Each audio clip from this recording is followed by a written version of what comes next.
বাবু এবং আশিস বাবুর সঙ্গে আজকে আমাদের অল ইন্ডিয়া কংগ্রেসের general secretary incharge doctor Ajay Kumar আসছেন, কংগ্রেস সভাপতি গিরিশ বাবু আসছেন, আর যারা যারা আছে সবাইকে এয়ারপোর্টে বিমানবন্দরে স্বাগত জানানোর জন্য সব নেতারা আজকে এখানে বসে যাচ্ছে।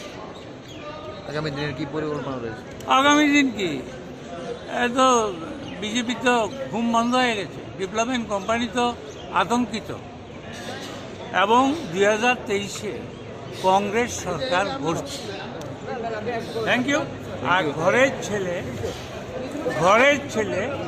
ঘরেই ফিরেছে সুদীপ বাবু এবং আশিস বাবু। আরও লাইনে আছে, আজকেরটা ট্রেইলার, মেইন পিকচার হবে ধীরে ধীরে। আর কি বলবো? আরে